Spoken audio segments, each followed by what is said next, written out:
Yeah, exactly. And that's what matters in business and life and everything is like the relationships, the trustworthiness, delivering on what you want to do. And if you can deliver, you raise your hand, you say, hey, man, I screwed up.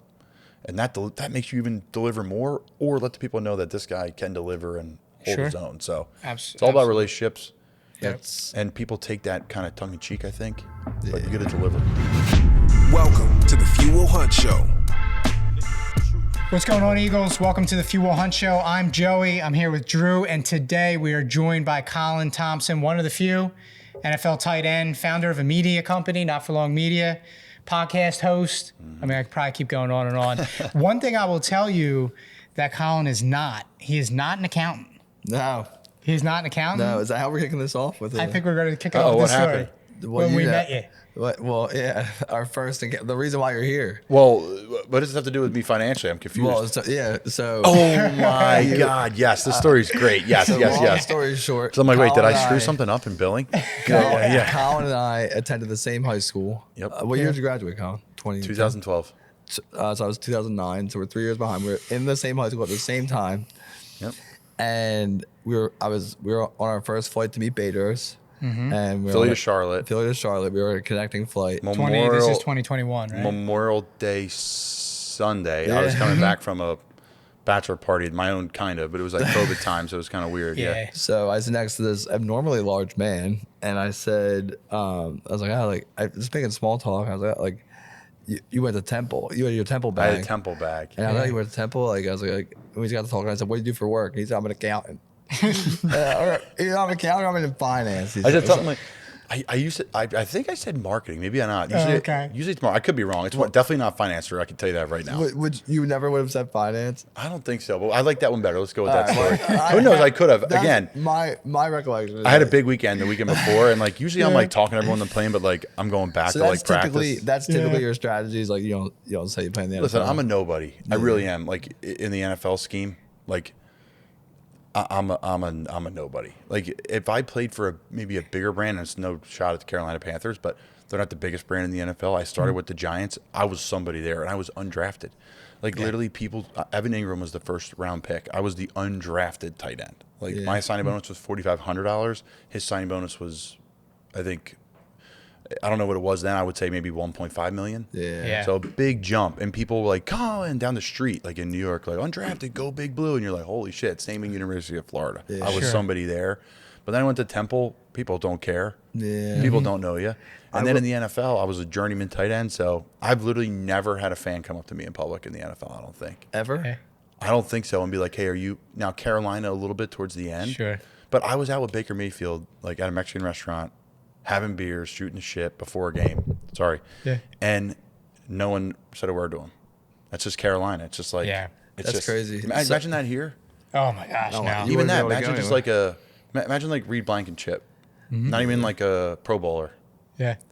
He would get mobbed. Yeah. So, no, I don't ever say like I'm somebody else. Because I'm not. I don't need to hide. I try to start with podcast first, because if you say NFL, then people get squirrely and they get weird. Yeah. You might have. Maybe. But I like finance better. Listen, I tell the accountant story. Thing, it's a great story. Funny. It's a great story. I'm with it. Either way, you did not tell me his it's hard to be like, main hey, job, because you just never know. Like, guys tell me horror stories, man. People are get weird. 1,000%. I get 1,000%. Yeah. I assumed it was. Plus, you're heading to practice. Like, you're not trying to get keyed up. Dude. You want to keep a low profile. Monday. Had to be a Monday. Yeah. Because it's Memorial Day. Yeah. I just remember that because we got on that flight, and my wife was in Key West for her bachelorette party. She landed at the same time. I said hi to her, and then I got on the plane. It was like a weird. I wouldn't have remembered it. But So long story short, we connected on some level because we ended up having like a heart to heart the whole plane. Like the playground was over before. It was like a hard work heart to heart. Oh yeah, we were talking about everything. Great. He found out we went to the same high school, and then he was telling me all, like you had told me all about your wife and all on the journey, and like how like what you went through in college and the NFL, and like that's why you're here today too, is to tell us the story, because it was not easy on your journey at all. I promise not to interrupt and give meaningless notes about Memorial Day weekend, like because that's just who I am. I think it all matters. It's all good, dude. But it's all good. Yeah, man, what a journey. Yeah. You know. Well, when we were in the airport, I remember, I don't know how we got separated. I mean, I No. travel alone, but that time we were traveling You together. were just sitting. I was just sitting there, and like I see you walking. You guys were on a business Down. meeting We were out in going LA. two, yeah, we were Yeah, going we were on two. a connecting flight. And I remember you walking down with Colin, and there's a size difference. There's a Yeah. notable size difference between the two of you, and I'm like, where'd you find this guy? You're What's like, going on? I'm chumming it up with this guy. You got double X of fuel, Hunter? What? Damn right they do. Yeah, I remember you be like, took a piece. Like, I just got off the plane. You know, I'm like besties with this guy. Yeah, This I'm like, wait a large second, man. what's going on, dude? What's Oh, yeah, it's happening my here? friend Colin. Like, he's actually gonna come with us to LA. Yeah. So my sister went to Wood too. Yeah. Oh yeah. Yeah. She was Great older. place. She was older. Yeah, than me, she though. was. It's a great place, man. Yeah. It's produced some absolute characters and great people, and Yeah. it's you know, I liked it, and it's in like a promo to Wood, but I like Wood because I was a public school kid, really nice one up in Doylestown, and like the Catholic League is not perfect. It's got, you know, some rooms have AC, some rooms don't have AC. Yeah. Some rooms, you know, it's hot as hell, and there's a little snow coming in the window because the snow they don't close, you know, like. Yeah. Like it definitely, but you know what? They want your success. Like I'll never forget it. And so this goes back into like the toughness and like, hey, asking for help. And like I remember I needed to gain weight, and this goes into the football journey too about breaking my feet and putting too much weight on in one period of time. But I needed to put a bunch of weight on. So my one teacher, Miss Deviney, worked at the Phillies ballpark like 2 days a week, and then would work up, you know, 5 days a week as a teacher. Like talk about working hard. Sure. And she let me like keep all my chocolate milks and peanut butter and just like and jellies in her fridge, and I could like Oh, eat them in her nice. class alone when you weren't allowed to eat in class. And you weren't Yeah. So like people like that along the way, and as you guys know, and everybody listening knows, like, Yeah. people. They play a part. Huge That's part, why man. this whole like it's not as much a thing anymore, but this whole self-made thing. Yeah. I don't buy It's it. bullshit. It's bullshit. It's absolute bullshit. It's so funny you're talking about it. I'm reading Outliers. I owe the bucket at I'm reading Outliers right now. We can't curse. You can, I can't. Okay. It's That's shit is the farthest I'll go. Okay. I've only All said right, then one or you're two cool. F-bombs in my life on air. Actually, one was last week. I was with a former teammate on air, BSing, and one slipped because I was so comfortable. So this bucket that you're sitting next to is called the F it bucket. And Lot you'll of see it bucket. has cash in there. There's Lot some of money. cash, There's folks. some cash in there. So that was instituted. I brought it to the show to clean up my language, my trucker mouth, because a lot of the Eagles that watch or listen in the car with their kids. So we got a really touching story from Maya a few weeks ago with her listening with her children. I'm sorry, Maya. And I listened to the episode that she listened to, and I had like a trucker mouth. So that's where the bucket came from, Okay. and the whole thing. So I owe the bucket 20 because I said BS. Maya's bucket. so we don't demand. Yeah. You put money in the bucket. It's just common courtesy. Like, Yeah. I'll throw some money in the bucket. Don't worry about it. They're like all NFL guys in the building. He's got money. Meanwhile, I've played the longest career and made the least amount of money of any NFL player. Set records. I'm setting a record there Set for records. sure, man. For records. sure. Oh, so anyway, funny Well, that- we're talking about one thing I want to clarify. We're talking about Archbishop Wood. Yes. Right out, just outside the city Warminster. in Warminster, Yep. Pennsylvania. That's a school great that we're institution. referring. Great Great referring to, institution. yeah. Yes. Finer learning. So you were saying there's no self-made, and I'm reading Outliers right now with Malcolm Gladwell, and I'm halfway through, and that's about like the sentiment of the book is that all of these self-made people and people that have done great things, outliers, all had help along the way. They did, and it's even if it's not somebody that outright helped them or showed them what to do or let them use their fridge with their peanut butter and jellies. Huge. It's someone that showed them what not to do Yeah. through osmosis. Yeah, or, that's you an know what I interesting mean? one, right? Like that's a whole thing to unpack of like learning from other people, learning other people's mistakes. They don't Yeah. even know that they were a part of it. Yep. And we probably tell those stories all the time without even really clicking in of like, oh, I just learned another lesson there. Yeah. Yeah. I knew a guy back in the day. It was somewhat of an unscrupulous business venture, but he was successful with it, and he had self-made tattooed across his knuckles, and it fit really well because it's 8 letters, but it's not true. Yeah. It's one of those glory stories. It sounds good, but it's not true. It's a community. I mean, you guys try to build a community here. Yeah. And that's like, people say it's cliche. And like, even in football, we're trying to build a right culture. It's like, everybody gets it. You're all trying to be good people, moving in the right direction, helping each other, put freaking food on the table for your family, a nice place to lay your head. And then for the rest is gravy from there, Yeah, Yeah. for sure. Yeah, I cut you off a little bit. No, it's Outliers. Oh, was my okay. point. I got you. And it's funny that because culture, you can't put like a ping pong. Gary Vee said this in a book. Yeah. But it's like you don't put a ping pong table in the break room and say you have culture. Like there's so much more that actually goes into Yeah, it. that's a Matt Rule, man. Like Carolina, I'm a big Coach Rule. Talk about leadership. Like if you're listening and you want to learn more about leadership and like Coach Rule could literally speak for millions a year and go on the road. And I'll be clear, Matt Rule, NFL head coach, Carolina Panthers, he turned around Temple's program, which is the losingest program in college football history, I think, or at least top 5 we are. And then Baylor, who had major rape scandal, major issues, flipped them both around. He's got a massive, huge, record-breaking contract with Carolina. I was there during my period with him of time, 20 to 22, and now he's at Nebraska turning their program around. He guy's just a leader. Yeah. But like he just, when it came to, where was I going? I lost my train of thought. I wanted to paint some color on the Rule thing. What were we talking about? Yeah, leadership. Leadership. Yeah, the leadership. Oh, like go back and watch his stuff on YouTube. Like, unbelievable about community. That's where I was going, ping pong. So go watch some of his stuff when he speaks to coaches about leadership and program building. The guy's unreal at it. But also the ping pong tables. Like at Temple in North Philly, it's rough. And I thought I was tough until I went there. Like I thought I was like this tough guy who went to Wood, who like physical tight end, who had all these offers and first team All-American, and then my freaking career crashed like rock bottom at University of Florida. Had a bunch of injuries. Like I was a mess. That's a side note. Transferred to Temple, my only offer, and I got to Temple and thought I knew everything because I went from Mecca football, University of Florida. Yeah. When I was dead wrong. Like the Mecca football was what Matt Rule was doing there. And I'll never forget it. I knew it. It hit me like 2015-16, my junior, senior year when I walked in. I looked on a Wednesday night. We practiced in the morning. We met in the morning. We were done by noon. On a Wednesday night, Thursday night, it would be packed. The facility would be packed. Ping pong tournament every Wednesday night. Pizza and wings for everybody. Yeah. But the underlying tone was, while you weren't eating or while you weren't playing, we're going to be in watching a little film and doing some work. Sure. But he knew community and culture, and he kept us off the street at Temple. He kept us out of the $1 Bud Light special at whatever, like all that little stuff.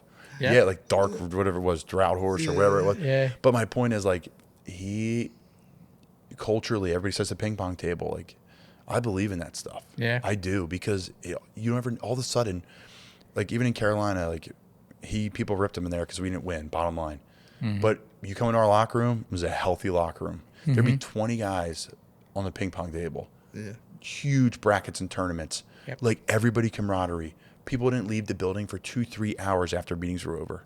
Yeah. And you know what? Guess what? The X's and O's, everybody does them.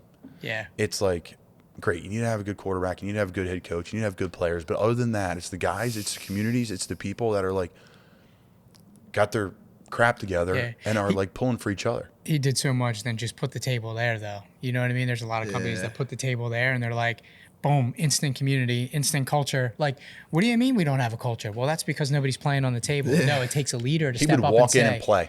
Yeah, it takes a leader to step up and say, like, look, like we're going to do a little bit of this. We're going to have some fun, but then we're going to watch the tape. And this is why. It's so funny to say that because at my old career and a lot of other places, you got the leader was actually not upset, but like it would bother him if you were playing. They put it there and they're like, oh, like if they're not working, like what are they doing?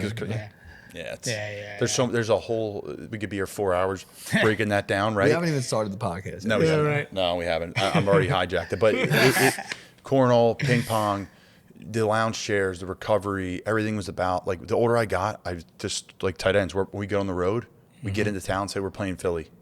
Where are we going to dinner? We don't need the haze in the barn. People hate that term in football. Do you always work? Of course you work through the event. That's not what I'm saying, but we're going to dinner. Yeah. Because we're building not just for this week, but for next week and next year. And so it was, I love I maximized it because I was so fleeting. It was so fleeting for me. Where a lot of guys, it was so not easy. Yep. There's always struggle, but hey, I made it. I was a 3rd round pick. I know I'm going to get signed. For me, I never knew when my last day was. So especially in my 2nd and 3rd runs in the league, and I'm going to still try to do one more. I'm a free agent. I'm just like, man, enjoy it. Smile. Yeah. Oh, absolutely. Smile. For sure. So good. Well, last note on the community thing. It's a lot of people get upset when they're like, this team has all the best players, they don't win. And I was very, at the time, the Eagles won the Super Bowl, one of the best years of my life at where I was at that time. I remember thinking like this team just isn't even the best team on paper. They are just so together. Like they're connected. Like Healthy. on some different level. Yep. Like they were brothers for that Like season. LeGarrette Blount was a throwout. Chris Long, Yeah. throwaway. No, I mean, these are great NFL players. Don't get me wrong. Yeah. But I'm not saying it's not Saquon Barkley. Yeah. It's not whatever Hassan Reddick. Like players that are making big time coin. But These then are you guys have that the- are 1 year deals. Yep. And they were just brothers. You could just tell they were gelling. Nick Foles was like done. And- Won a Super Bowl MVP. And then you Pretty had sure he did. like the Chip Kelly years where we had what was that? LeSean McCoy, No. McVick. The Cowboy running back we Oh, picked up. Latavius Murray. Oh no, not something Murray. DeMarcus DeMarco. Murray. Yeah, DeMarco Murray. And like there's all these like star-studded guys and they kept coming in. Yeah, the and, dream like, team. Vince Young. Yeah, we had nothing. Yeah. Yeah. So take us back to peanut butter jelly sandwiches at Wood, right? So that's kind of where it began. Yeah, man. Right. Yeah. And then run us through. You touched on some of the injuries, right? Run us through some of the journey. Let's run us through the journey from Wood to the NFL. Yeah, it starts before Wood though. I think I have to tell that little quick part of the story because I'm very fortunate to have amazing parents, and I've talked about with you guys before. Like I make it crystal clear when I say this because I come from two parents of they're entrepreneurs. Their parents had nothing. My parents, they did some things to help my parents, of course, but I came from two parents that are entrepreneurs, work their ass off, and literally just brought us around and doing all what they did. Like, hey, we got to learn this. Every conversation we have, it's hysterical because we compare my family and my wife's family. Every conversation is about real estate, the next investment, the next store, the next opportunity, what we're doing. Look, let's go do this open house because it's pretty cool. We can learn something. Everything's business. But of course, tons of love and family and camaraderie in there. But I have to say that it was huge for me. My mom for the hard work part, my dad as well, but my dad for mindset and visualization. And like, this is 2003 in a car ride. Colin's mom owns one of the most prestigious fudge We were kitchen. talking about Fudge Kitchen. Yeah, we were talking about this. So shout out to And she's fudge. continuing. Yeah, shout out to Fudge Kitchen. She's Yeah. continuing that legacy. That was 50 years. The Bogle brothers built that, and she purchased it. But Yeah. so That's crazy. boutique retailer. But it just tells a little bit of the story of where I come from. It sounds like you were talking about ideas and you were talking about opportunities. You weren't talking about people. You weren't talking about gossip. People. No one was ever out to events. get you. You control your control your mind. You control your mindfulness. The book, The Secret, all about that. Like, and people like make fun of that book, but it's got great underlying messages. Great about book. Yeah. So that's kind of where I come from. And then, like literally, and this is a good part of the story was, I'm like, I want to play football. I want to play in the NFL. Okay, mom and dad's like, all right. Like there was no flinch. There was no eye roll. There was no nothing. Sure. They're like, okay, great, you can do it. But and we got to show you the roadmap. So to the story, the New York Giants won the Super Bowl, and my mom's friend from high school was a defensive coordinator all around the NFL. What the Giants at one point in time, you end up leaving the Giants, and the next year they won the Super Bowl. So my mom's like, again, we're in Eagles country. My mom took me out of school. She's like, you want to play in the NFL? You need to see this with your own two eyes. So we saw the ticker tape parade in New York City when the Giants won their first Super Bowl with Eli Manning. And I remember literally being like, this is the wildest thing I've ever seen with my own two eyes. We actually came into 9/11 on a train, and there's nothing there, obviously. And you're just like, it was like silence, like crazy raucous giant fans in a subway to like silence in 9/11. And then open the train doors back up into Manhattan, and it's just like pure bedlam. And I'll never forget that. So the visualization part, you need to see what it looks like. Growing up, meeting Jerome Bettis like in the Steelers locker room and going to Dave and Buster's with him and like the Steelers players after games. Like I saw all that as a kid, and my parents did everything they could for me to see that. So that's the beginning part. So then I play football, youth football, Mount Carmel Romans in Doylestown, Pennsylvania, where I grew up. I was a basketball and hockey player too. Still, hockey's my favorite sport to this day. Yeah. A huge Flyers fan. The first thing he ever I said, like, let me send you some gear after the flight. Hockey. And the first thing he asked for was the people on hockey team. So wear it. Yeah, I was like, Light the lamp on the back or whatever it is. I love Light it. the lamp. I love it. I think it's light the lamp or whatever it is. Yeah, light the lamp. I love it, man. I wear it all the time. People are like, what are you doing? It's kind of nice because like that's my passion. Actually, and I've gotten to Premier League soccer, which is a weird one. I never ever would have thought I'd be a soccer fan, but I love Tottenham. We're not going to get into that. It's a different day. So yeah, Wood. I transferred to Wood. And I get there, and a great life lesson off the jump was there's like 3 or 4 like really good players on our freshman football team that were different, and I was blessed to be one of them. And we're in line to get our gear, This is how they tell you back in the day. It's not like now everyone's like, sit down with the coach and have a conversation about your status, right? Like, this is not even that long ago. It's amazing how the world's changed now that you think about it. And literally, I was the third guy in the line, and he said, all right, Joey, all right, Frank, you're up. And I was ready for, all right, Colin, go. And I didn't go. They didn't call me or the next guy. So Joey and Frank went up, and they were playing freshmen. They were freshmen playing on the varsity. And I was like, wow. Ended up being unbelievably positive for me. I had the coaching and leadership. And the reason why I talk about all this stuff with my parents is I didn't realize it. I knew they were amazing parents. But until I get in the NFL, and my best friend in the NFL has been put up for adoption 3 or 4 times, and he's making tens and 20s and millions of dollars in the league, and he's got his shit together, and he's philanthropic, and he's a great guy, and you're like, okay, like, man, I wouldn't be here. I wouldn't have made it. I wouldn't have had this toughness. I don't know if I would have. So long story short, I go to Archbishop Wood, man. I say freshman football. I learned a lot of valuable lessons about leadership and building your core and your team and people believing in you. So you expected to play varsity, though? Yeah, I thought so. Freshman year. Thank God I didn't. I would have got my ass kicked. I would have not been ready. I would have been ready. Probably would have scared me more. I mean, you were humbled, though. It's like you maybe had an ego coming in, and then you're like, wow, how did your parents help you through that? Like, I'm sure you were crushed. Yeah, I wasn't as crushed. Like, I was like 50-50. Okay. I also thought I could, but I don't know if I really deep down inside knew I could. Sure. You know where we all been there, especially when you're younger, right? Like now I'm like, come on, let's go. But like even early on in my professional football career, I'm like, oh boy, like that's Khalil Mack over there. Like that's Tom Brady. You're like, this isn't like a joke anymore. This isn't like I'm at Temple running around chasing some kid from whatever school. This is like the big boys. And then later on in my career, I actually had no stress on the football field, none. And I would just like play reggae before the game and walk out and play. Where before I'd have to be like eating this and listen to this music and get this much sleep. I'd be like, I don't care if I get an hour of sleep. I don't care if I get 10 hours of sleep. I'm gonna walk out there and I'm going to do my job. Like, I would almost warm up less on game day just to prove a point to my mind. Like, I don't need it. I control how this is going to go. And my career took off that way. So I know I'm off the rails, but I learned a lot, man. And I was open and I think constantly learning to be coached mentally, physically, like going up to trainers, going up to everybody in the building and being like, what can you pour into me that's going to give me another %? Because I need it. Dude, I feel like being coachable at every stage of your life is such a... first of all, it's not talked about a lot. You got to be seeking it though when you're older because no one. Who's coming to you? Yeah, right. The scarcity gets greater and greater like as you get older. You guys got to go to people. How many people are going to be like, "Hey, here's what you're doing wrong"? Well, like, but it's one of the most undervalued traits in a person being coachable. Yeah, being coachable. And why we made the conscious decision to bring when Bader's approached us about investing in our company and bringing him onto the team, like. It was just like clear cut decision for us because we like the way that man sees things that we don't. It's like so. If you're the smartest person in the room, right? You're in the wrong room. Or I mean, we had people that we know that are close to us that were like, hey, this is not a good idea for you guys to do because he's gonna like take the company or he's gonna do this or do that, like scarcity minded approaches, and we're like, wait, that doesn't even compute to us. You know what I mean? Someone in my family called him a shark.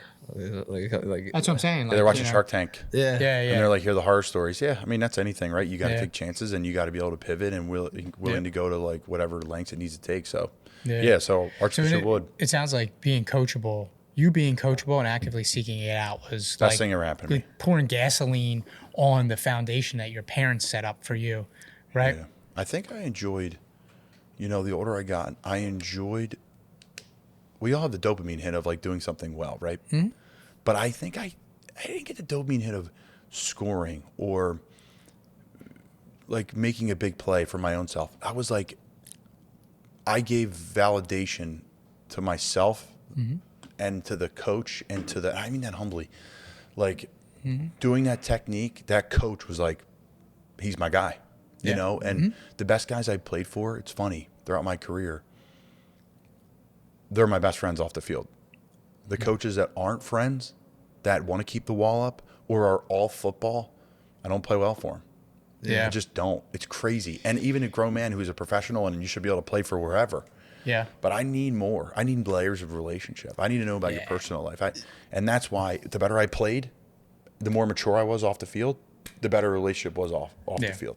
And that's one thing that my wife Amanda and I talk about is a lot of the relationships I've developed over the years have depth to them, right? Like there's no, the connection is more than surface level. Yep. And I feel is Staying in touch is hard, man. You got to make an effort to do it. exactly. You got to Yeah. carve out time in your week to do it. I try. It is hard. It's hard to Yeah. it's hard to say, especially with everyone. Like I would love to talk to you more, but I mean, But the long it's- pauses between texts too, they used to let that bother me. I'm like, I got stuff going on, Yeah. and it's not personal. I'll go back, I'll scroll back and be like, hey, it's been 2 weeks. I'm so sorry to get back to you. How you doing? Yeah. So, yeah, And the more Eagles you connect with, the more people that you align with that are out there doing things too. They don't get offended by things like that. It's the people that aren't doing shit that are like, oh, you're an asshole. You didn't text me back for 2 bro, they're weeks. hard to find though. Like I have Yeah. these conversations with close people all the time. It's like, who's in your friend group when you look around? They're going to be great friends and you have so much fun with them. But like, who's in your group that's like willing to be pliable, willing to take coaching, living a fun lifestyle, right? Going to dinner, having a couple of drinks, like this stuff that I value, right? Like the camaraderie side of it. And then also like getting up in the morning and training and then like having some like a spiritual mindset, whatever that is, or like it's hard to find those people, man. Like the non-sedentary 9-to-5 mindset. Not saying they work 9 to 5, but just like, that's why this is great. And that's why all of you will hunt, been attracted was to gonna me. say, Welcome to No, the Fuel because Hunt it's community. like, you got to It's do it, crazy. man. You got to grip it and rip it. That's what I think may have been the segue to us actually connecting. Is like you said, Yes. like, what do you do for work? And I My was eyes like, lit up. Yeah, I was like, I have a Great. company called Fuel Hunt. Like, I'm actually on a business trip right now. And he's like, what's that? And I explained it to him, and he was like, oh, like I love it. and that's how the floodgates open. Well, you said it's hard to find them. I mean, that's why Drew and I started Fuel Hunt, because we felt so alone. So we're like, look, we know they're out there. We know people that think and act like us are out there. So we're going to bring them all together and be a force for humanity, for society. I literally moved to a different state because of it. And not that like Bucks County, Pennsylvania is not that. It didn't work out for my wife and I. We wanted to find our own thing. Yeah. But like we were in another place. We're like, okay. And I've like traveled to all these different places by plane. I'm like, all right, we're going to Naval Academy. We're going to go to where all the athletes from college that my wife played with and all the guys that I play with are here. So no, it's been a great journey. And yeah, Archbishop was great to me, man. We ended up, like working our way. Philadelphia Catholic League back in the day, you weren't able to compete for state title. Not till my first year at Wood, freshman year. Oh, okay. So they lost it my freshman year. My sophomore year, we went all the way to the semifinals in Hershey and got crushed by Selinsgrove. The next year, Allentown Central Catholic ran us over. And then our senior year, arguably the best team in Pennsylvania's history, we won 62-0 in the state title.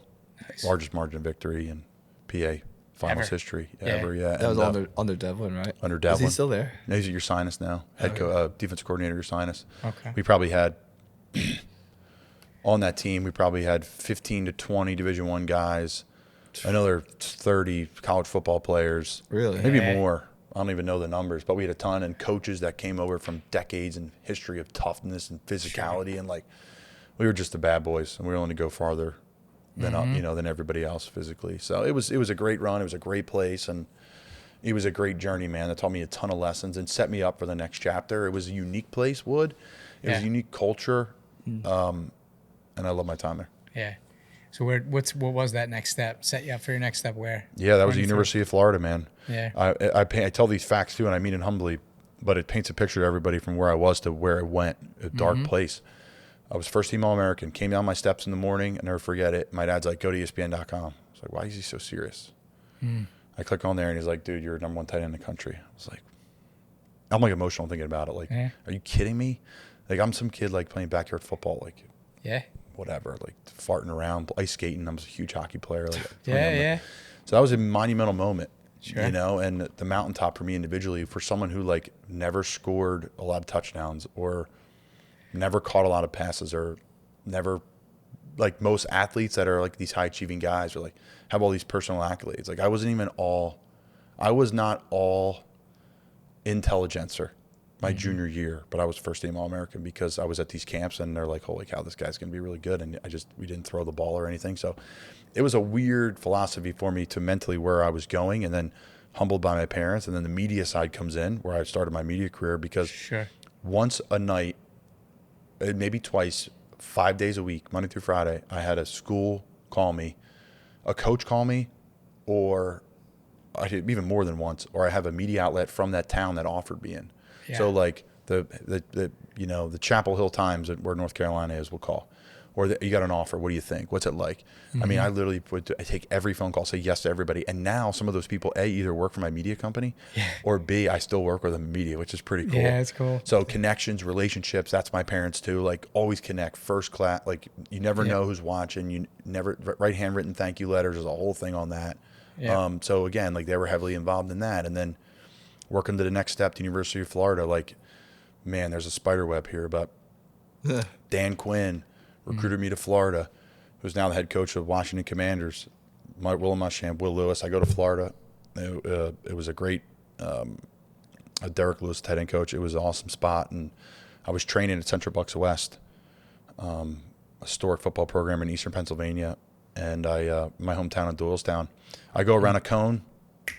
5th metatarsal breaks on my right side. I was wearing the cleats that were a little big for me. I played in the Under Armour All-American game. They were a little big, but they were cool, red, shiny cleats. I'm like, they're sweet. Like, they fit me good. I'm comfy. And I just went around a cone, and boom, the outside bone, 5th metatarsal on my right side breaks. Like, literally snapped. I'm like, holy shit, this isn't good. This is my first real injury.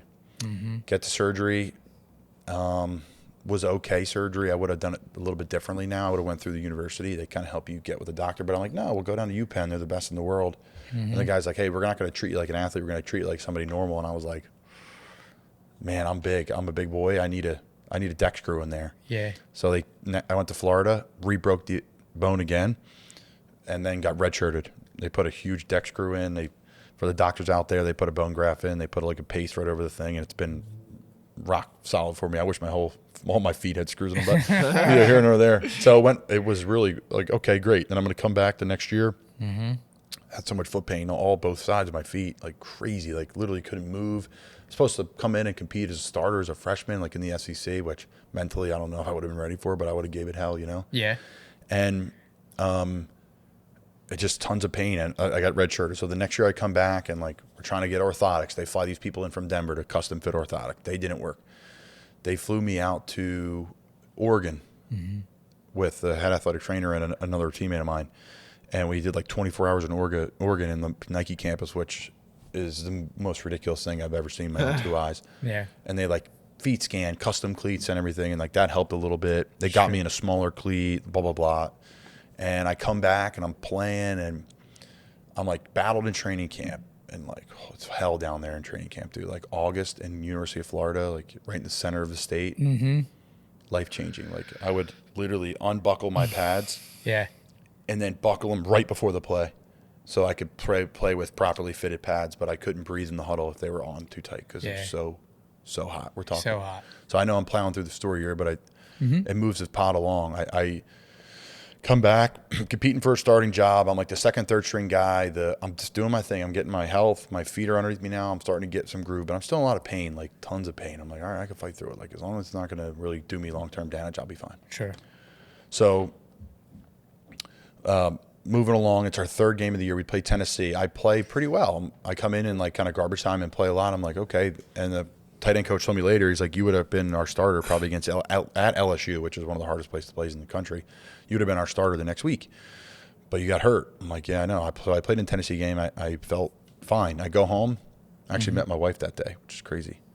I go home, met my wife. We had a party at our house. My family was there. Like it was like all like the local, like, you know, local, but they're all like University of Florida athletes and their families, and a couple people came by. My wife was one of the girls that came by, and we're hanging out, having a great time. Get up Sunday morning, like I'm going to breakfast. I'm like, man, my foot is killing me.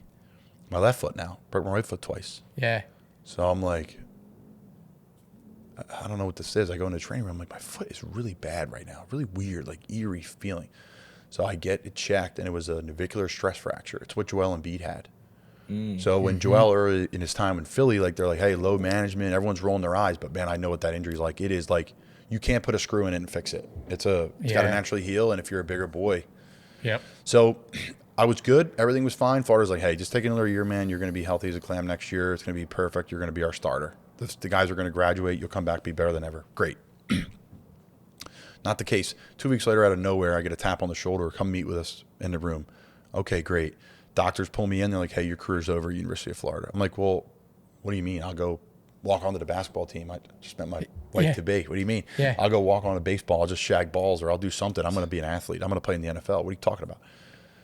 They're like, dude, you're done. You're not gonna be able to walk with your kids. You're not gonna be able to run. You should never be able to play sports again. What? Oh yeah, man, rock bottom. So my parents flew down. They're like, we'll fly them down. So this I'm like, is the dark place you're talking this about. is where it gets real dark. So that's why I like to tell them the top of the mountain, because it was at the top, like everything you ever wanted. Kid from Philly going to freaking University of Florida with palm trees, like. And Sharif Floyd, actually from Philly, had a huge influence on me with that. But it's just crazy that society limits people. Like who are they? These doctors, whoever told you this, to tell you that you won't be able to walk with your kids, or you'll never be able to play sports. They're literally like, if you continue to play, like you're never gonna be able to like coach your kids, bend over, pick your kids up. I'm like, why do we continue? Like, why? I don't understand why society. They wanted my scholarship because I wasn't producing. And this is big business college football before it is now, which is a whole 15 podcasts. But so I was like, all right, you want my scholarship? That's fine. Like, I've kicked and screamed, like kicked on my way out. Like, no, like I'm flying to the best foot specialist in the world. I flew to see him, Robert Anderson, Charlotte, North Carolina. Yeah. I'm like, we'll pay for it. I'm like, no, I don't want you guys involved in any of it. Yeah. I don't want you guys touching any of it. It's like, we'll still fly you to him, but like your career's over. It's like, all right, screw you. So I flew myself up. He's like, no, you just need a couple months off. You'll be fine. So I take a couple months and I'm like, I'm ready to go. I'll work out for the team, whatever you need. They wouldn't grant it to me. Really? We already gave you scholarship. Yeah. Who ended up being a friend of mine. I hated the guy, right? Because he took my spot. But I ended up playing with him in the NFL, and he's a great dude. But yeah, long story short, that was it at Florida. And I had a 0.9 GPA that next semester and pretty much partied my way out of school and trained like an ox, which is crazy that I was doing both at such a high level, the partying part and the training part. But that's what happens when you're young, I guess. I was just running around and traveling and like, hey, not a student athlete anymore. Like I'm just I'm a student. I would like sneak into the football weight room at night and work out in there and just like said, I'm going to be in the best shape of my life. I'm going to focus on like football and I'm going to leave. So I ended up leaving and I went everywhere, man. I hit on all the people that I connected with back in the day that recruited me, all the people that my parents said, write thank you letters to, call them when you commit to a school and say, thank you for recruiting me. I'm going somewhere else. A lot of guys just move on and ignore coaches and then burn a bridge. When that coach like spend times away from his family recruiting you, late nights in the office, calls on the way home from work. Like it's the right thing to do, you owe it to him, to his effort. Yep. And they're like, do it. So all these people that I've connected with over the years, now they've come back on my podcast. I work with them in media. Yeah. So it's been again, parenting, coaching. Yeah. So I know I'm moving the story along, and then I end up transferring to Temple University. I went to Penn State, walk on. Did that UCF walk on? How did that transpire? Was it a connection that you made prior? Kind of came out of nowhere. There was no like social media really then, like a little bit of Twitter. There was Twitter was bigger because every time I would tweet, I would lose like 1,000 followers because the Florida fans are like, screw you for leaving. But because and back in the day, you were hush hush. You didn't have a podcast. You didn't have a voice. You just like stuff just happened, you know, and you just moved along. You couldn't really. Now that's why I love they call it new media, especially in sports. You can speak your truth. Yeah.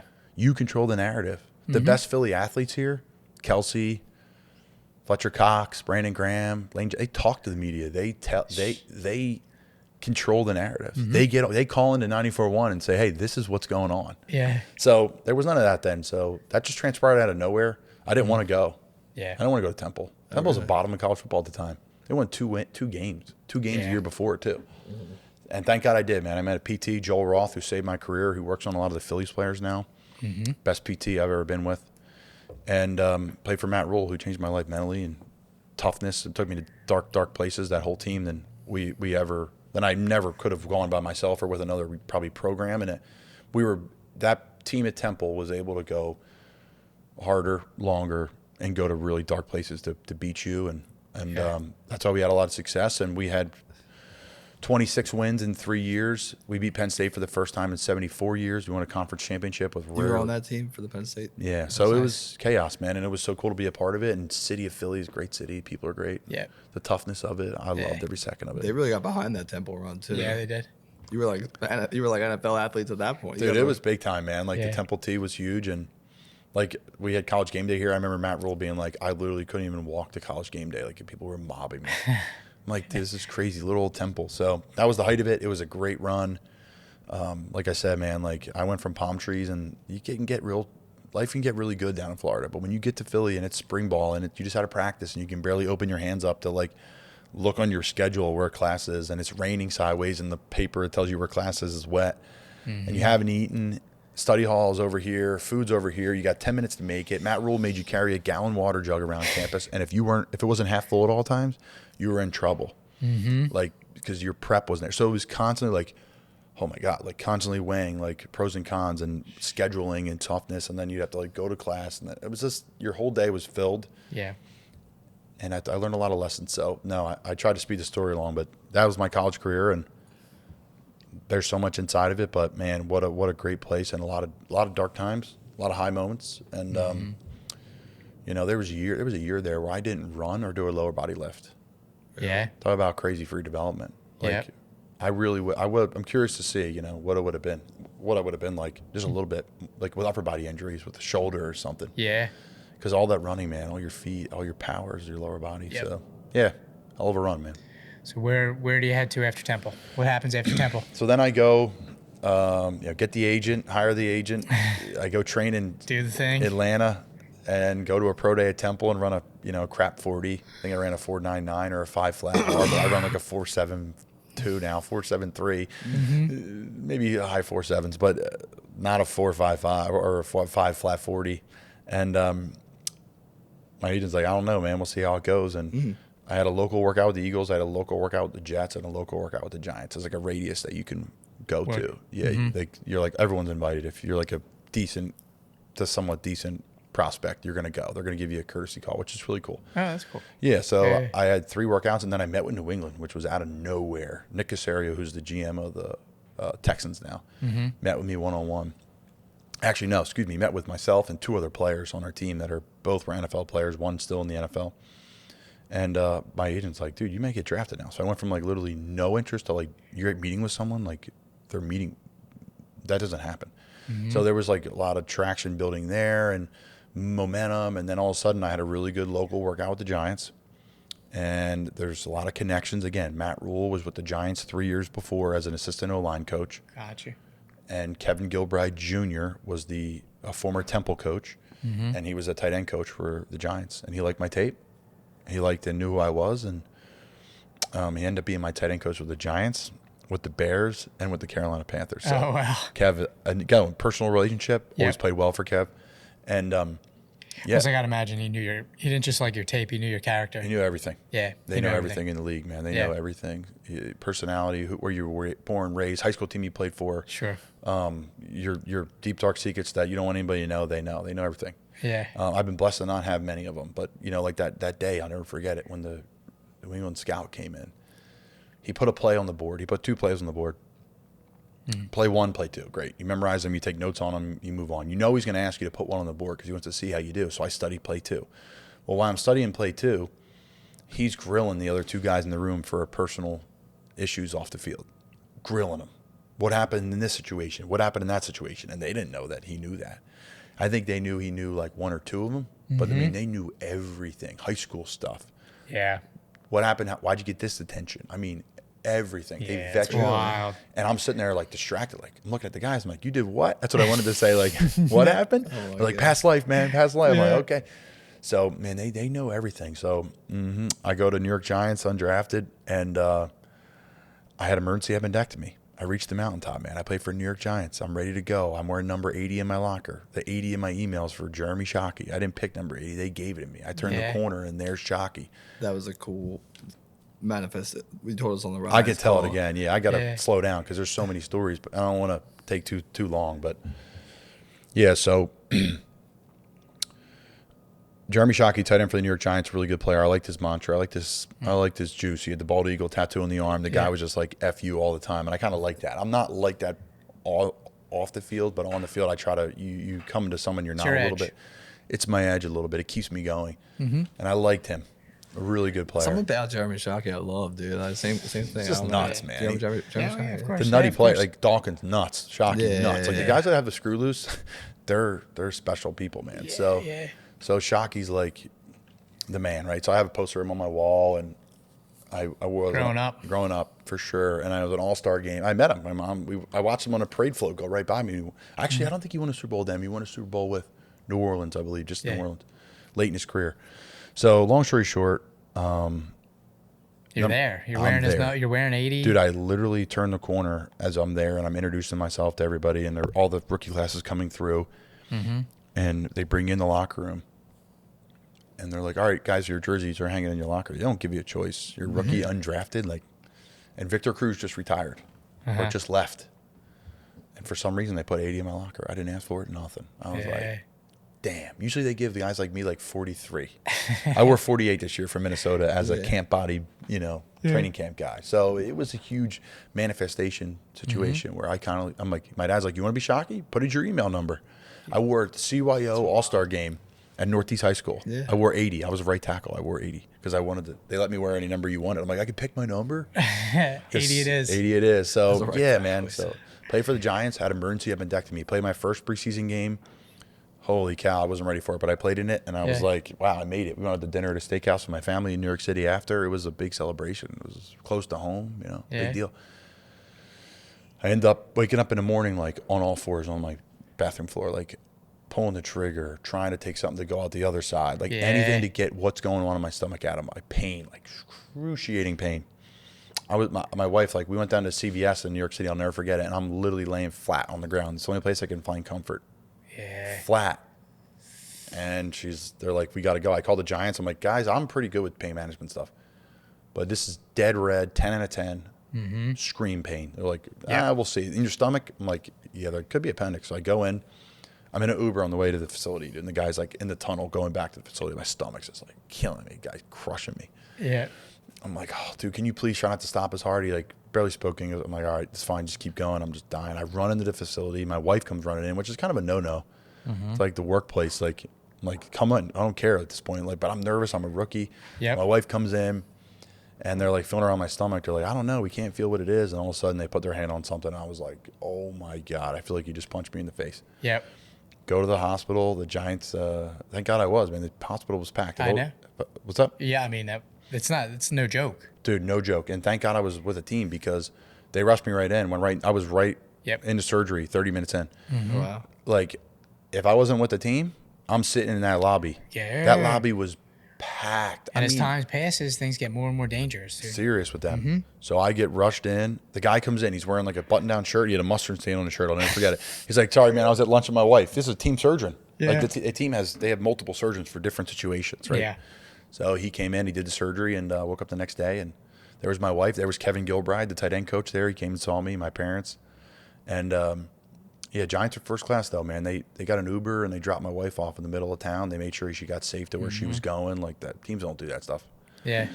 So crazy journey, man. I was like, hey, we're gonna bring you back. You're gonna be fine. 2 weeks, chill out, spend time in a hotel room, study the playbook, be around the guys. Yep. This is great. Thank God I don't have to get hit in practice anymore. I'm like, this is awesome. I'm on the team. I'm eating. I'm hanging out. I'm in the hotel, and I don't have to work. This is great. Yeah, right. Well, 48 hours later, they're like, hey, man, we're gonna cut you. No. Love you, but we're going to cut you. We're going to bring you back. They never brought me back, but we're going to bring you back. Yeah. I'm like, well, okay, it's an injury, right? I'll get a settlement, like workman's comp. No, non-football related. Yeah. So even though I think it was stress related, my body was like, I was stressed as hell. Yeah. So that was the beginning of my career, man. And rock bottom, I thought that was it. And I thought I was done. And then just train, end up with Chicago Bears. Back again from the bottom. Dude, I couldn't work out for a month after going training for training camp. Best shape of my life. I can't train for a month.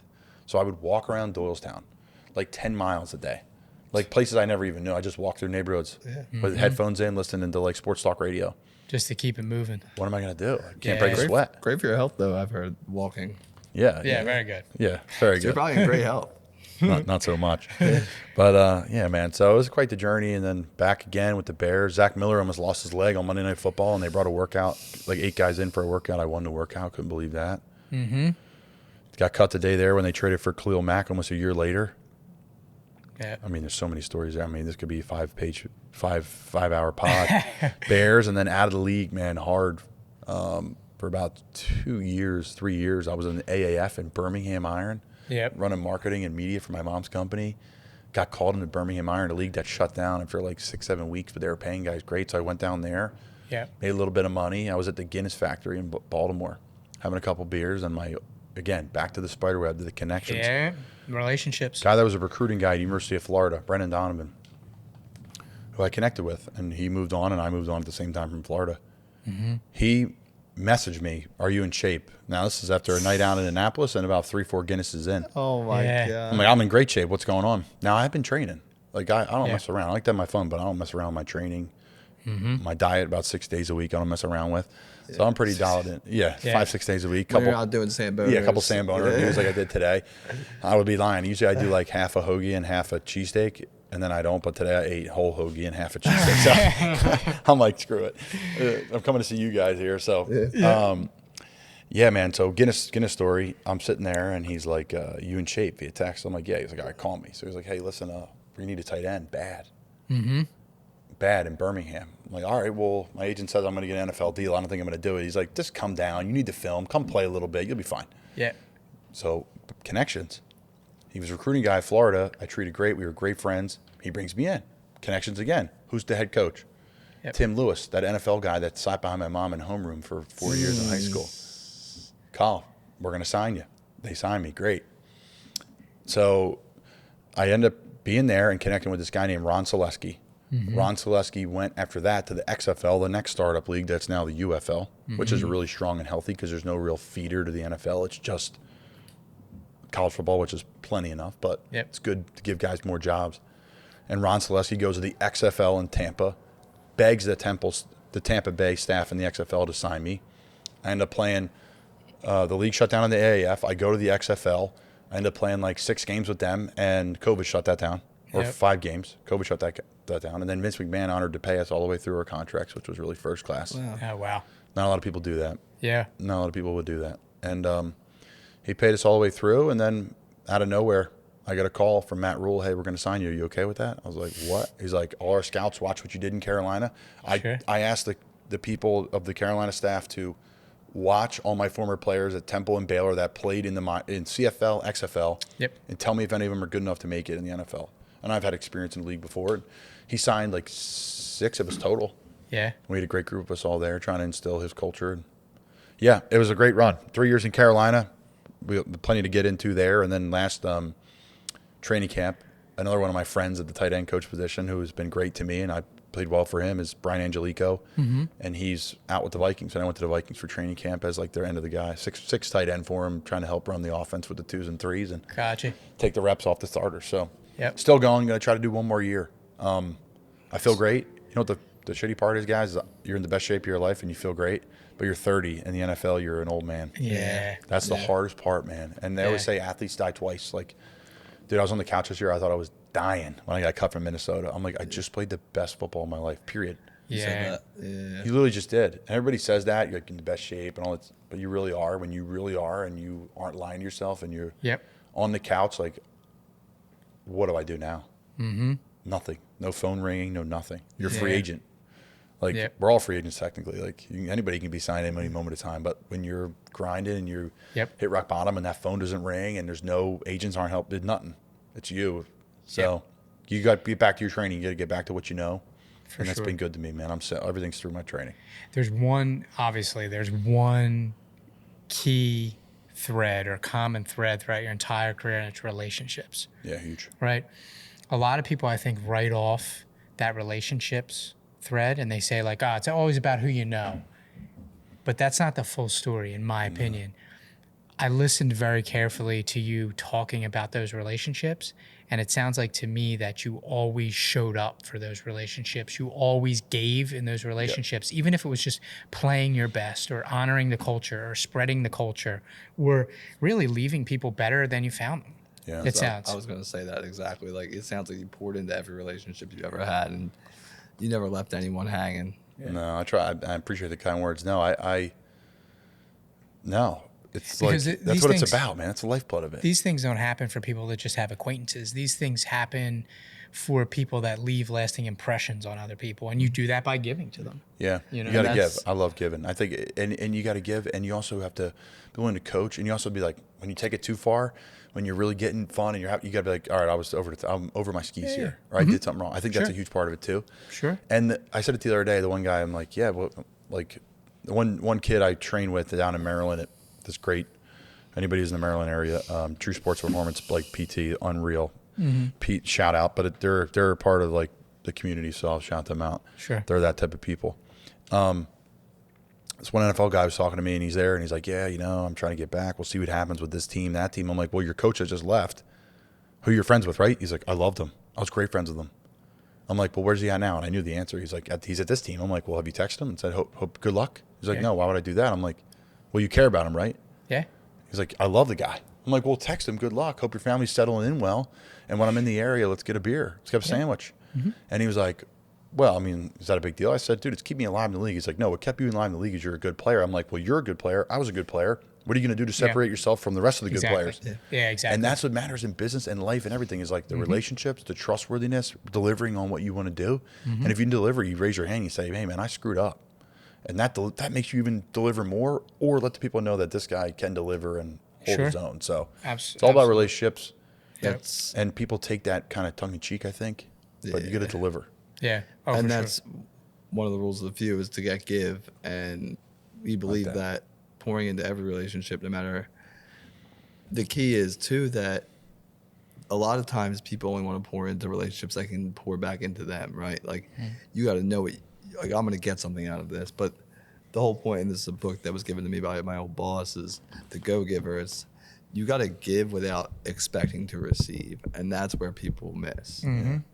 You receive more from giving, though, right? Like, yes. You really do. Yes, you do. Constantly. I find myself, my happiest moments are like mentoring young kids, mentoring these young football guys. Or doing one of your camps, probably. Yeah, I love the camps, and you guys are a huge part of the camp too. I'll take the time to thank you guys for that. Like, huge part of getting me started. I don't know anything about this, and now like learning more about it and to ship stuff overnighted to Key West, Florida, and make it work. Like, it's really super special. But I try to mentor kids all the time, man. Even the kids like Wood. I'm a friend like on the Facebook page for Archbishop Wood, and the kid reached the ball out yesterday. One of these tight ends who reached out to me, which I respected. Yeah. Hey man, I need some help. What can I do to get better? I'm like, dude, you just struck gold by reaching out to me because I will text you all the time and I will say, what's up? How are things going? Yeah. And he reached the ball over like on 2nd and 10 to try to get a first down, and that's like cardinal sin of football. You only reach the ball over the goal line when it's 4th down or end of game where you're going to fumble. You see it all the time. And I love that. And he responded, thank you. What else do I need to do to gain weight? What do I have to do that? Like, I love that. Coachable. Like we talked about earlier. Yeah, Coachable. I wish I had that. I wish I had that mentor. Yeah. I did with my parents, but Yeah. like an NFL guy. I don't take lightning where I've been. It's funny to say that about parents, too, because I found that being a parent, like sometimes, like I like to have Parker in jiu-jitsu and be around other strong men because I find that as a parent, you're going to do so much, right? Like at some point, they're going to seek outside insight or outside mentorship. So I know that I can kind of be a broken record at times, right? Like, I know what that's you're a familiar channel for them. Exactly. Like channel on the radio or the television. Like you're a familiar channel. Sometimes they want to hear from another channel, another personality. You know. The hits. You're the hits. Yeah, he's the hits. Yeah, exactly. I love it. Exactly. So what do you got? What do you got going on now? What man. What are you up to now? Anything that you want to talk about that you're doing currently for to the community? Even like how my one question before we get to that my bad. is how do you think all of the adversity you overcame in the league prepared you for entrepreneurship and for not for long? Yeah. You know what? Adversity, great. It's a great. Throughout my football career, it's a great thing. But I guess I always thought I always knew I was going to end up where I was supposed to, and to me that was the NFL. It ended up working out. But if it didn't, I still would have said I'm going to end up where I'm supposed to. Sure. So you have like expectations, you have goals, and you have all this stuff. But it's like the journey's the fun. The ride's the fun. Yeah. And the more you learn, like, I never forget this. It really hit me. I became like, okay, I know I'm in the right place now. We're flying home from some game. I felt like crap. Like usually after the game, like the adrenaline runs off, you get a shower, you talk to your family, you get on the plane, you get some food, and you kind of get in that awkward seat. I wasn't, high enough rank to sit first class. So I'm like, we sat every other seat. It wasn't bad, don't get me wrong, but like you're just in a tight seat, you just played, like you feel horrible. You're just in like 20 car crashes for like 3 hours. You just feel like shit. Yeah. And you're on the plane, and I remember just like up against the window trying to sleep, and we're in like turbulence, and you're just like, this is sick.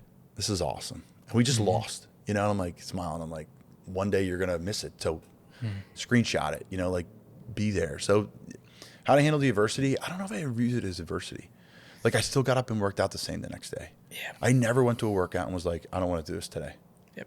And I've had some real tough times. Like, literally times where I'm like getting cut from Carolina and I was going to work, or wherever I was going into the gym to work out when I got cut. Someone was sitting, this was Chicago. This is a good story. Mm-hmm. You're in Chicago. There's 11 of us in the practice squad lift. The team just finished practicing. We all come up the field. The team's getting ready to play on Sunday. The practice squad guys work out, right? Because you're not playing in the game on Sunday. So they're trying to keep developing you. Sure. Adversity. And this goes to your story. Sorry, I'm off on a tangent, but these are good I'm little here for all the I'm stories. here These are all for the it. nuggets that I got to slow down and realize that people are actually going to listen to this, and this is not sitting at a bar stool telling stories here. They're like, my buddy's like, hey, bro, there's 11 people in here. I'm like, okay. He's like, there's 10 people in the practice squad. I'm like, well, there's 11th guy. I don't know. Maybe they're moving a guy down. He's like, well, one of us has got to go. I'm like, come on. So before the lift, we all like go into the locker room to get changed. Because we like had like a warm up, and he's like, all right, guys, change in these shoes real quick. We're going to do this, maybe powerlifting shoes or whatever it was. Mm-hmm. So we all put our powerlifting shoes on. I go in there, there's a guy sitting in my locker. We call him the Grim Reaper. And he's like, hey, man, you got to turn your iPad. Actually, I got it right here in my hands. You're good to go. You got to leave the building. You just got cut. We're probably going to bring you back next week. We may not. We may. So I literally was like, well, my first thought wasn't like upset. I was like, well, he's like, go talk with Coach Fox. John Fox was there, 2017. Foxy's a legend. And was like, Foxy's like, hey, man, we love you. We're probably going to bring you back. It's just a roster move to protect the guy. We don't think you're going to get picked up. We think another guy will. So we're going to cut you. We're going to bring you back on Monday. They end up doing it. Mm-hmm. But literally, I was like, well, my first thought was like, okay, that sucks. I call my parents. Everything's fine. You're going to see it come across social media, whatever. Yeah. But I'm missing the workout. So I literally drove right from there, right to the Planet Fitness or whatever, and did my workout. Like, I didn't even cross my mind. I'm literally being like, wow, I'm a psycho. Like, after, like, not like I'm a hardworking guy. I'm going to go to my workout. Let me make that crystal clear. And I know people listening are of the same. Yep. But I was like, I can't miss this workout. We got heavy RDL today. I need to like hit that and run sprints. Like, so I remember like running hills like in the dark, not because like I'm Rocky, but literally because like I gotta hit my numbers. I gotta hit my stuff. So when I play, I'm ready to go. Yep. So it never was like a part of like this adversity. Obviously the injuries and all that was some serious low points, but it was like, hey man, it's a part of the journey. I'm still gonna make it. Like even now, everyone's like, you're still playing? And I was like, yeah, I know I'm gonna get a call. They're like, and almost like I would lie to people about like people calling me. Just to get off my back. Yeah. Like, yeah, I got plenty of calls. Got teams calling. So because I got nothing, but I knew I was going to get picked up, and then Minnesota. Well, you don't called. want their vibrations to lower yours. No. Like you got to stay. You're enjoying the journey, but you're also trusting in the journey. Really well and said. you don't want their vibrations. You hit the screwing nail with on the that head. trust. I never thought of it that way, Yeah. but you're articulating how exactly I feel. Yeah. Literally, like I get don't it. want their muck. Like, how's business? Well, business could not be great, but it's doing great. We're doing great. Everything's good, even when it may not be. Because at the end of the day, what are we? Unless you're ready to open the books with me, sit down and give me advice. What are we? Like, unless you're going to come in the weight room with me and help me with my, heavy back squat and my split squat lunges, then like, what are we? What are we got doing? work to do. What are we doing? Yeah, Let's just talk about something else. Let's watch the game and bullshit about that. Like, so that's how I was. I found myself last couple of years being like, oh yeah, things are good. Now I'm honest with my wife and my family. Yeah. But like, people that I'm not that close with, or I'm close with that I still don't even want to hear from because I know they're negative or I know they're whatever, or they're trying That's to get. just you. That's just a boundary, man. You're setting a boundary up, and I never talked about that before, but yeah, something I've done is put that wall up. Like, nah, Yep. phone's ringing off the hook. This episode has been a powerful lesson in manifestation, how power of positivity works. Manifestation, reframing, boundaries, My relationship mom was capital. crazy, dude. Relationships, yeah. Crazy about the vision board. Write it down. She's Love the like, vision write it board. down. Yep. I had a tacked vision board. I ended up playing for all the teams that were on my vision board. It's crazy. Yeah. No, Wow. the Eagles are the only team I haven't played for that were on my vision board. Are you serious? Still Yes. time. Still time. Trying. They got to change their offense a little bit. Still time. They got that. They run more like I'm like a true old school tight end. Like Marty Herney was a general manager in the league for a while. He's like, Colin, if you were born in the 90s, you'd be a pro. If you were playing in the 90s, you'd be a pro bowler. Yeah. But like the old school, like Todd Heaps and like those cats, like Chad Lewis, like the old Eagles guy. Chad Lewis, what a guy. Like the big boys that don't move that great. That's me. Nowadays, it's like Colin. Dallas Goedert and George Kittle and Travis Kelce and Gronk, and you're like, dude, these guys are aliens. They could play in the NBA. Yeah, exactly. They're aliens. They're not even real. They're stupid. And they're If great. your final stop is the Philadelphia Eagles and that rounds out your vision board, I'm gonna lose my mind. Listen, if you're going by the numbers, Be good for the Fuel Hunt. If you're going by, it would be. It would be great. If you're going by the numbers, the probability of it happening is very high. Who was on my vision board? Selleck. Very high. Selleck was. Yeah. Brent Selleck was on my vision board. It was Selleck, Shockey, for some reason Jay Cutler. Don't know why. I mean, Smoking Jay is a legend, but Jay Cutler, that's great player. Bears. Who was it in Carolina? I think it was. Probability is pretty high. I think it was Olsen Oh yeah, early on. Because I kept doing it. My mom's like, "Do it in college. Why you stop doing it?" he ended up Yeah. being a teammate, right? Greg No, I Olsen? missed Greg. He got cut like the first. Like rule came in, got rid of all the old heads, and then Greg retired 2 years later. Gotcha. But yeah, man, it's the relationships, and I think too back to the media side. Like, what am I doing now? Mm-hmm. It all intertwines, Yeah. and that's the cool part about our world, and the sports world with the media side. And you're seeing it now with podcasts. It all intertwines. It all allows me to move and shake. And now I'm going to another world now, doing some stuff for my mom. Like, okay, how can we make this intertwine? How can we do it? Sure. And the new show I created, which is going to come out probably midsummer, is called Food Drinks Football. And it's going to be a travel show, a little Anthony Bourdain inspired. Like, Nice. sit down, get in, have a beer with my dad, eat some lunch, talk to an owner, talk to a bartender, do a walk and talk through the streets in the certain towns that I'm in, and then pull up in the place and have a good time and interview people and get the culture and the feel. Another thing, too, that was huge for me, and this is unique. Like, this is probably the most someone's talked about this on one of your pods, I would guess, like, is I, like, grew up going to bars and restaurants with my parents, with my family. And, like, after a hard work day, I would sit there with my dad, and he'd have a couple pops at happy hour, and I would see the fishbowl of a bar in Upper Bucks County and what was good about it, what was bad about it, interacting with people older than you, respecting people in the service industry, building relationships that from this place can do more. Like, all the business my parents have done has been through those places. And it sounds like awkward in this, but like giving your kids experiences, Oh, for which sure. I hope to provide for my kids too, of like travel and different environments that aren't, everyone doesn't look like you and act like you, and like blue collar people, white collar people. I think that had a huge impact for me, and it allowed me to be friends with a lot of older folks, which has allowed me to do business at a younger age, For sure. and allow me to keep the media company rolling and thriving. I'm ready for sure. the Thompson family bar and restaurant. I feel like that's coming down the. It's in the making. Don't worry. In the making, nice. Can we edit that out? No. No, Nice. it's in the making. So yeah, things I'm doing now. Or where can where can everybody find you? I mean, Yeah. most of the community is well aware of where they can find you, but some listeners and viewers may not be. I'm all over all social media channels, obviously, like everybody else. Not for Long Media is my media company. We have about 8 to 10 podcasts. So anything from baseball to food to lifestyle to pro athletes to coaching, we have a little bit of everything. My personal page, Colin Thompson 86, I think is my Instagram. I don't even know. Colin Thompson TU is my Twitter. And then a bunch of different things I'm involved in. I just started a 501c3 at our high school. You probably don't even know about it yet. Yeah, you have. You mentioned about getting involved at high school on our plane ride. And it's always something I think about, so I should. We'll talk about it, but Yeah, I should get all some. these competing schools around here have 501s that help them support the schools because they need it. So that's been fun. President of that, I'm on the board at the high school. I coach football down in Cape May, New Jersey. I help out with Wood a little bit virtually. Nice. Staying busy, man. But about to have a newborn little girl, July 26th. Okay. So know I'm that. getting rid of all the hobbies. You haven't told a lot of people, but I'm getting rid of all the hobbies. Congratulations. Congrats. Yeah. Girl dad. I got to narrow my focus. Fellow girl dad. Yeah. I can't Any relate. advice? Oh man, where should I start? Yeah, I think that's another pod. I No, don't let think- them. I think everything you've said, definitely let them.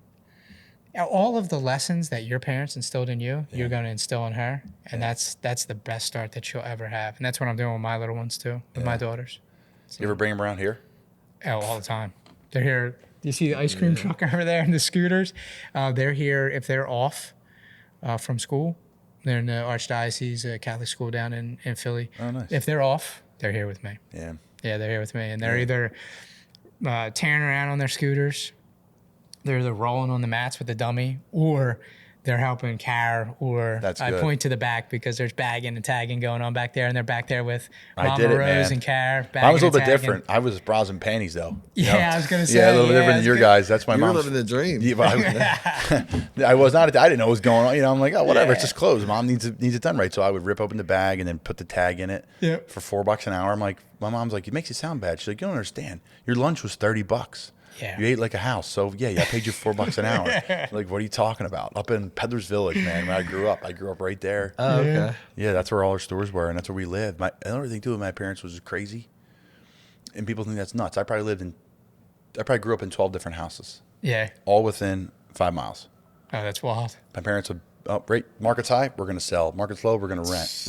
They were just on it, man. Movers My and mom has shakers. no material like attachment. It's all Yeah. about family, travel, work. So Yeah, I love that. I love that, man. We're definitely going to have you back for a second round. there's a lot to uncover. We have to have like, or we're talking this, and then Yeah, I they know, can right? uncover because I've been fortunate to, like I said, have great parents that are like, go do it. You can do it. Put anything in your mind to it. Go do it. When you do it, go full bore into it and Yep. learn about it. Sure. One of my things on to do list is meet Mrs. Thompson because I've heard That's what we should do. I got to bring her in here. Dude, Yeah, that's have what we her should in do. here. when I just remember because we had some different upbringings.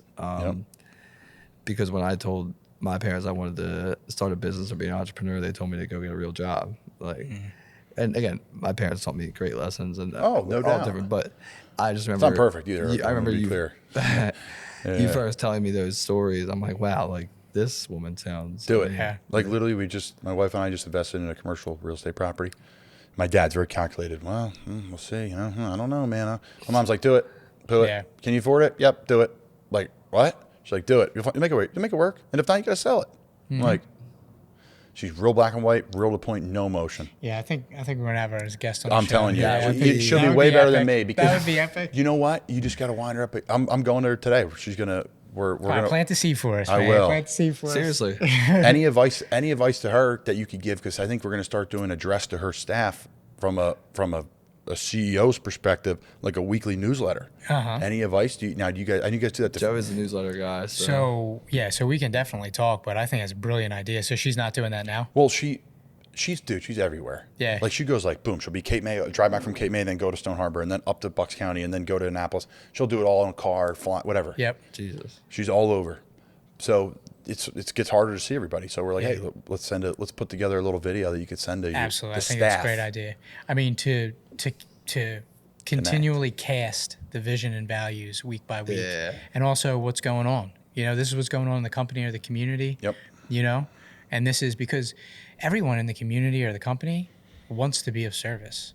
Like that's what people forget. They want to be of service. So the more communication that you can have of casting that vision, the values, what's going on, the more opportunities people have to provide value. And that's what makes everybody feel great at the end of the day, helping others. No doubt. So I think it's a great idea. Yeah. Well, you guys have helped me a ton. I know we're going to wrap, but people don't know behind the camera, on the other side of the camera, you're listening, you're watching, but these two gentlemen have been great to me individually and our camp and philanthropic and just been huge. So thank you guys for having me. That, And brother. thanks for Appreciate support that. for some guy you meet on a plane, who says he's an accountant and he's horrible with numbers. Me. Listen, an eagle when you see an eagle, exactly. right? Even when they're hungover flying back from Philly. Yeah, this has been amazing. I appreciate you coming in today. I'm glad that you got to finally see the spot and you're this is enamored great. by it. Folks, you come up in an industrial elevator. You guys, if you could build a custom place for Few Will Hunt, you couldn't do it. Yeah. It's I agree. like you come in, you're like, where are we going? Like up this elevator here. You're like, wait, what? I'm parked on the street with blue collar folks, man. This is. Yeah, this is the place, man. HQ is the place. This It's is the real sweet. deal. House hard work. I love it, man. Congrats, guys. All right, thank you. We're gonna have you back round 2, and then have your mom back too. Have her back for me, Yeah. that's for sure. She won't talk as much. All right, I'm gonna leave the few with a reminder. Always choose hard work over handouts. Always choose effort over entitlement. No one owns you. No one owes you. You're one of the few. Now let's hunt. Oh.